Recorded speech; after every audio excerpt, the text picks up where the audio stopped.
ذکر صرف اللہ کا، شکر صرف اللہ کا، اور اللہ ہی ہر ذکر اور شکر کا مستحق ہے۔ میں اہل سنت حنفی بریلوی یہ بات کر رہا ہوں۔ بات کو سمجھنے کے لیے مکمل گفتگو سماعت فرمائیے گا۔ اعوذ باللہ من الشیطان الرجیم، بسم اللہ الرحمن الرحیم۔ الصلاۃ والسلام علیک یا رسول اللہ وسلم علیک وعلی آلک واصحابک یا سیدی یا خاتم النبیین۔ آج پاکستان میں 12 ربیع الاول سب عیدوں کی بڑی عید، وہ عید جس کا صدقہ سب عیدیں ملی، جس کا صدقہ یہ کائنات بنی۔ عزیزان محترم، بات کو مکمل سنیں گے تو بات سمجھ میں آئے گی۔ میں آپ کے سامنے سب سے پہلے سورہ بقرہ کی آیت نمبر 152 رکھتا ہوں۔ اس کے آپ معنی و مفہوم کو سمجھنے کی کوشش کیجیے۔ اعوذ باللہ من الشیطان الرجیم، فاذکرونی اذکرکم واشکروا لی ولا تکفرون۔ اللہ قرآن پاک میں سورہ بقرہ کی آیت نمبر 152 میں فرما رہا ہے، فاذکرونی، تم میرا ذکر کرو، اذکرکم، پھر میں تمہیں یاد کروں گا، واشکروا لی، اور میرا ہمیشہ شکر بجا لاتے رہنا، ولا تکفرون، خبردار کہیں میرے ناشکرے نہ بن جانا۔ عزیزان محترم، آیت پہ ذرا ڈیپلی غور فرمائیے گا۔ اللہ تبارک و تعالیٰ نے قرآن پاک پہ غور و فکر کرنے کا حکم دیا ہے، تو اب کرے نا، وقت آ گیا ہے، اب غور و فکر کریں۔ عمومی مسلمان جو کہ کم علم بھی ہو تو وہ بڑے اچھے طریقے سے اس بات کو سمجھتا ہے کہ اللہ تبارک و تعالیٰ عظم شانہ، عزت برہانہ کی کبریائی ہی اصل دین ہے۔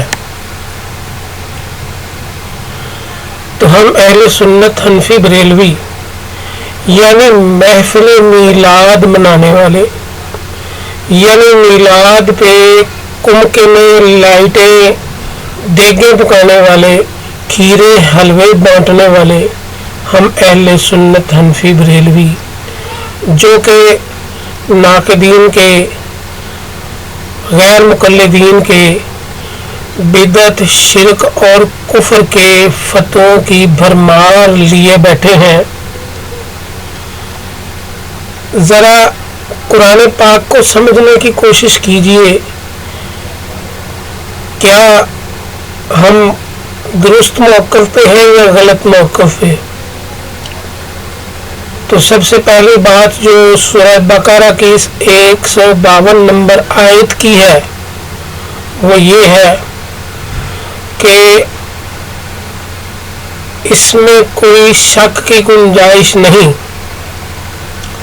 کہ کائنات میں اللہ کی کبریائی ہی ہمارے ایمان اور دین کا حصہ ہے، اور اللہ تبارک و تعالیٰ کا ذکر ہی سب سے بڑا ذکر ہے، اللہ تبارک و تعالیٰ کا شکر ہی سب سے بڑا شکر ہے۔ تو جب ہم اللہ تبارک و تعالیٰ کے ذکر اور اس کے شکر کی بات کریں گے، اس کی کبریائی کی بات کریں گے، تو ہمیں یہ بھی سمجھنا ضروری ہوگا کہ اللہ کے احکامات ہمارے لیے کیا ہیں، یہ سمجھنا بہت ضروری ہے۔ اب اللہ تبارک و تعالیٰ فرما کیا رہا ہے؟ کیا ہم نے توحید کے چکر میں اللہ تبارک و تعالیٰ کی کبریائی کی طرف اتنی توجہ دینی ہے کہ اس کے احکامات کو چھوڑ دینا ہے، تو پھر یاد رکھیے سب سے بڑا اللہ کا جو توحیدی فرما بردار ہے وہ شیطان ہے، اور شیطان کا موقف توحید کے ضمن میں درست ہے، مگر اللہ نے کیوں نہیں قبول فرمایا؟ ہاں جی، اسجدوا لآدم، شیطان کیوں نہیں کر سکا؟ یہ بھی سورہ بقرہ میں ذکر ہے۔ شیطان نے اللہ سے کہا کہ یا اللہ میں صرف تجھے سجدہ کروں گا، میں تیری یہ بات نہیں مانوں گا، میں تیری یہ بات نہ مان کے آدم کو سجدہ نہیں کروں گا، مگر میں صرف تجھے ہی سجدہ کروں گا، کیونکہ میرے لائق شان صرف تجھے سجدہ کرنا ہے۔ تو اللہ تبارک و تعالیٰ نے لعنت اللہ علیکم شیطان کو ہمیشہ کے لیے ملعون اور مردود کر دیا، حالانکہ اس کا موقف اس کی دانست میں درست تھا۔ تو آج کا توحیدی اللہ تبارک و تعالیٰ کی کبریائی میں اس قدر گم ہو گیا ہے کہ وہ اللہ کے احکامات کو بھی چھوڑ رہا ہے۔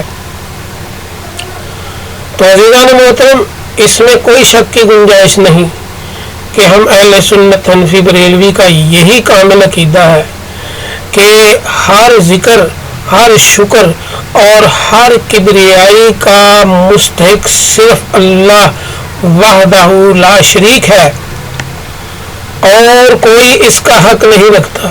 مگر دوستو اس بات کو بھی تو سمجھیے کہ اللہ فرما کیا رہا ہے، اللہ حکم کیا دے رہا ہے۔ آگے آئیے گا ذرا، سورہ والضحیٰ کی آیت نمبر 11۔ یہ سورہ والضحیٰ جو ہے یہ خالصتاً نبی اکرم صلی اللہ علیہ وسلم کا میلاد ہے۔ تو ہم تو میلاد جو ہے نا وہ اپنی چھوٹی چھوٹی چیزوں کو نچھاور کر کے کرتے ہیں نا، تو اللہ تبارک و تعالیٰ یہ میلاد بڑی بڑی قسمیں اٹھا کر رہا ہے۔ والضحیٰ واللیل اذا سجا، ہاں جی، چھا جانے کی، دن کے چھا جانے کی، رات کے چھا جانے کی اللہ تبارک و تعالیٰ قسمیں کھا رہا ہے،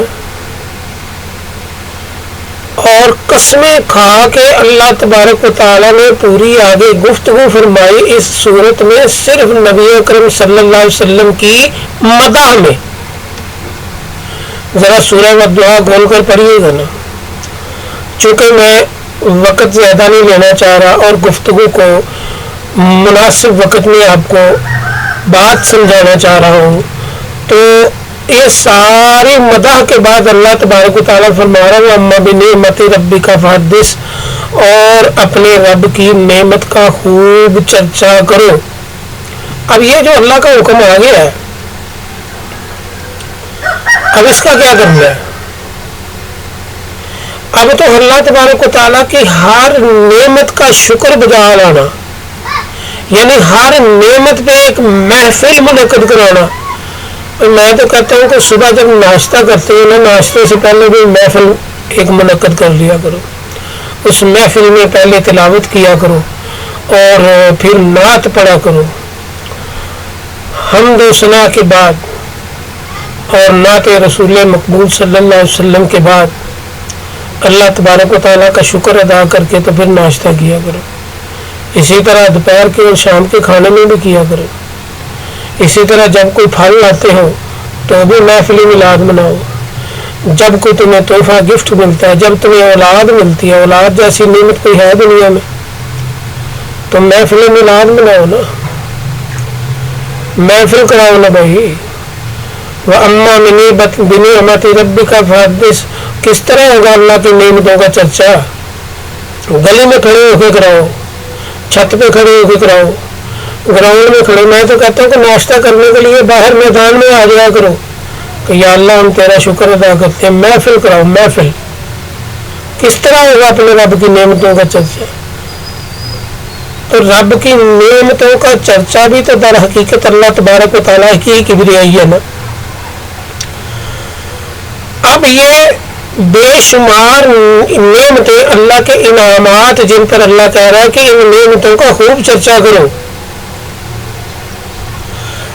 اب اللہ تبارک و تعالیٰ نے ہمیں ایک بڑی نعمت بھی عطا فرمائی ہے, اور وہ خود کہہ رہا ہے کہ یہ بڑی نعمت ہے, اور نعمت جو ہے وہ کسی احسان کا صلہ ہے.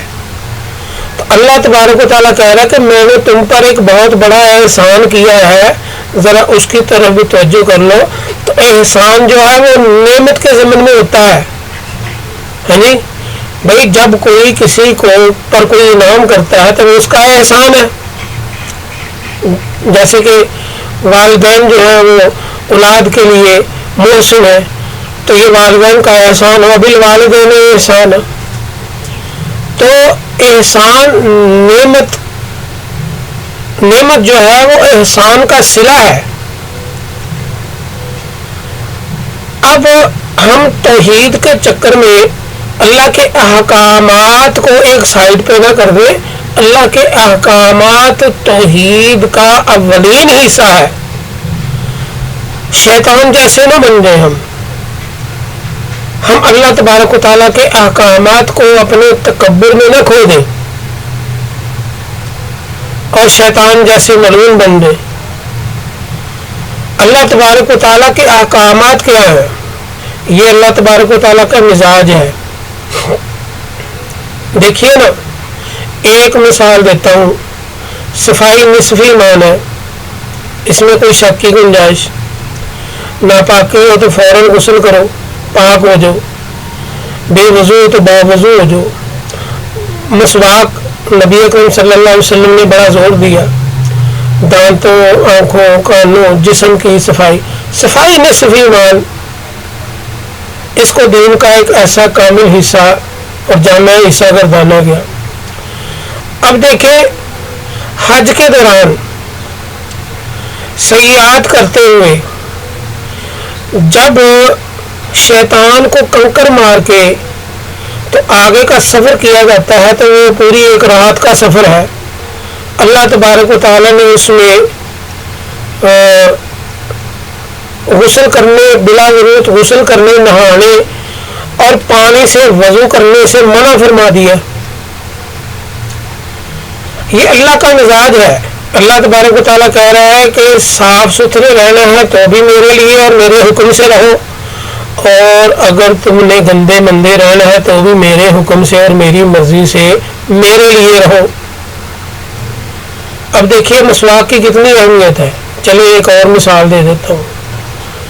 مگر نبی اکرم صلی اللہ علیہ وسلم نے فرمایا کہ عصر کے بعد مسواک مت کرو روزہ میں.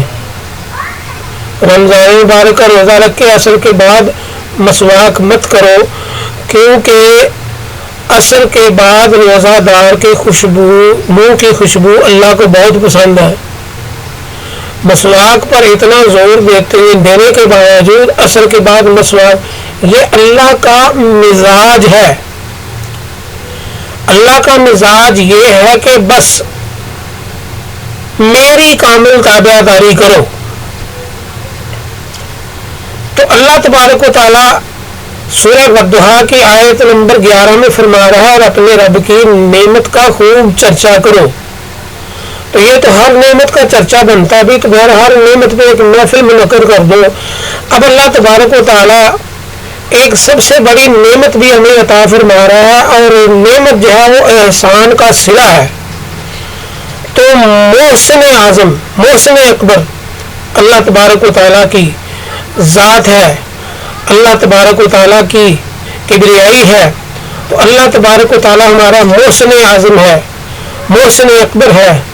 اللہ تبارک و تعالیٰ نے ہم پر کیا نعمت دی کہ ہمیں احسان جتلا دیا. آئیے ذرا سورہ عمران کی آیت نمبر 164 پہ. أعوذ بالله من الشيطان الرجيم لقد من الله على المؤمنين إذ بعث فيهم رسولا من أنفسهم.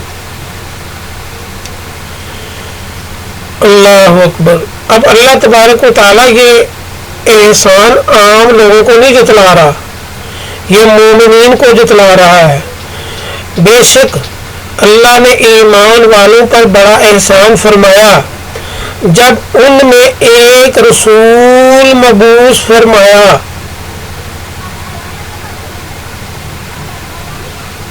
اللہ نے احسان, اور احسان کا صلہ نعمت ہے, تو اللہ کی نعمت کبریٰ کیا قرار پائے گی؟ رسول خدا صلی اللہ علیہ وسلم کی آمد. نبی اکرم صلی اللہ علیہ وسلم کا ہمارا رسول اور نبی ہونا تو بعثت ولادت کے بغیر ممکن ہے. بعثت ولادت کے بغیر ممکن ہے. ولادت ہی اصل مغز ہے بعثت کا. تو عزیزان محترم, اللہ تبارک و تعالیٰ مومنین سے کہہ رہا ہے, ایمان والوں سے, کہ میں نے تم پہ ایک بہت بڑا احسان کیا, تو نعمت احسان کا صلہ ہے. تو لہذا آقا کی آمد مرحبا مرحبا مرحبا, ہمارے آقا تشریف لائے, ہم نے اور ہمیں شرف بخشا ہمارے آقا نے, کہ اور اللہ نے ہمیں اس انعام سے نوازا کہ ہم نبی آخر زمان صلی اللہ علیہ وسلم کے امتی بن گئے. تو اب اس انعام کا صلہ کیا دینا ہے ہم نے؟ اس احسان, اللہ اس احسان کا صلہ مانگ رہا ہے. صلہ جتانے کا مطلب یہ ہے کہ اس کا صلہ دو مجھے. کیا کرو؟ تم میرے اس نعمت کبریٰ, نعمت عظمیٰ پہ میرا شکر بجا لاؤ, شکر بجا لاؤ.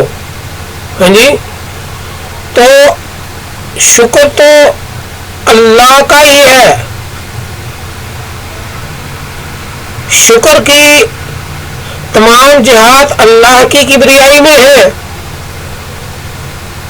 لیکن نعمت کون سی بڑی, اس کا بھی تو ذکر کرنا ہے نا بھائی.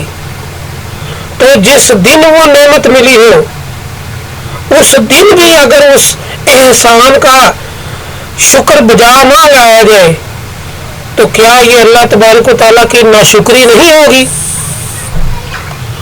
تو اللہ تبارک و تعالیٰ کا شکر بجا لانے کے لیے اس دن کو سمجھنا بڑا ضروری ہے, جس دن اللہ تبارک و تعالیٰ نے یہ احسان ہم پر فرمایا اور ہمیں اس نعمت عظمیٰ سے نوازا, اور جس دن اللہ کے پیارے محبوب ہمارے آقا کریم صلی اللہ علیہ وسلم اس دنیا میں جلوہ افروز ہوئے. تو عزیزان محترم, یہاں پر اگر آپ اس پوری گفتگو پہ غور فرمائیں تو میری ناقص عقل, اگر آپ کے بہت زیادہ عقل مندی میری ناقص عقل پہ آپ ہی مجھے سمجھا دے, یا کوئی ایسا عالم دین مجھے سمجھا دے کہ کیا میں نے قرآن کی آیات کا مفہوم غلط سمجھا ہے, کیا قرآن کے معنی اور مطالب جو ہیں وہ یہی مفہوم نہیں ہمیں سمجھا رہے, کیا میں نے کوئی بات قرآن و حدیث کے خلاف کی ہے, کیا قرآن پاک کا عربی متن یا ترجمہ یہی باتیں ہمیں سمجھانے کی کوشش نہیں کر رہا؟ تو عزیزان محترم, اگر تو آپ سمجھتے ہیں تو اسی لیے میں اکثر یہ کہتا ہوں کہ توفیق کا, ہدایت کی توفیق کا مطالبہ اللہ سے کریں. کیا میں نے قرآن پاک کے آیات کے معنی و مطالب سے ہٹ کے کو بات کی ہے, یا آگے بڑھنے کی کو بات کی ہے, یا میں نے کوئی اس میں اضافہ کیا ہے؟ اب اس پہ میں آپ کے سامنے دلائل کے انبار لگا سکتا ہوں, تو لیکن بات اگر سمجھ میں آنی ہے تو وہ ایک نقطہ سے بھی آ جائے گی. اب آئیے آگے ذرا اگلی آیت کے مفہوم کو اسی سینیریو میں, اسی ضمن میں سمجھنے کی کوشش کرتے ہیں یہ سورہ یونس کی آیت نمبر 58 ہے۔ اللہ تبارک و تعالیٰ نے فرمایا ہے کہ اعوذ باللہ من الشیطان الرجیم قل بفضل اللہ وبرحمتہ فبذلک فلیفرحوا هو خیر مما یجمعون۔ اے محبوب، آپ ان سے فرما دیجئے کہ اللہ کے فضل اور اس کی رحمت پر ہی خوشی منانی چاہیے۔ اب اس آیت کا کیا مطلب ہے؟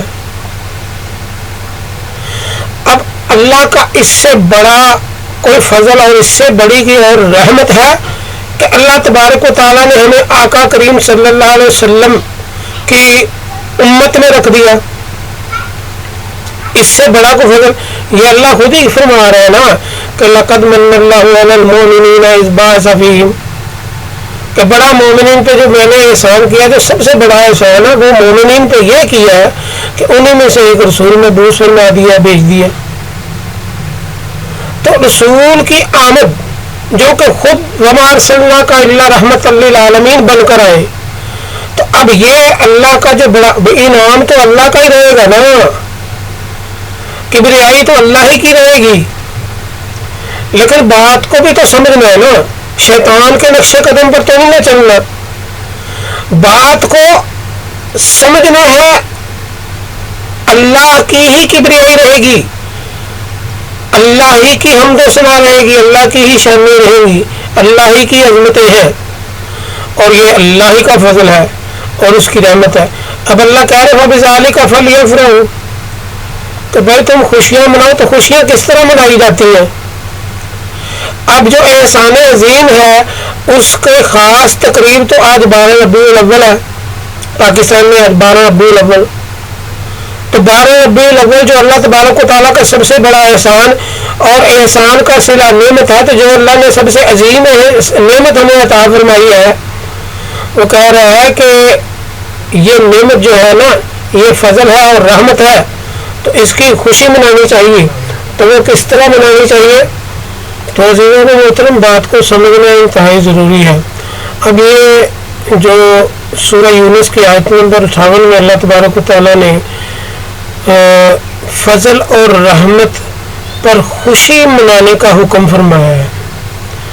اللہ کہہ رہا ہے نا کہ رحمت پر ہی خوشی مناؤ اور تمہیں منانی چاہیے، فلیفرحوا۔ تو اس کے ساتھ ساتھ اللہ تبارک و تعالیٰ اس آیت کے اگلے حصے میں ایک اور بھی حکم فرما رہا ہے، وہ خیر مما یجمعون، اور یہ اس سے بہتر ہے کہ جو تم جمع کرتے ہو۔ لہذا یہ ساری بات واضح ہو گئی کہ اللہ تبارک و تعالیٰ کی نعمتوں میں شکر بجا لانا یا خیرات کرنا،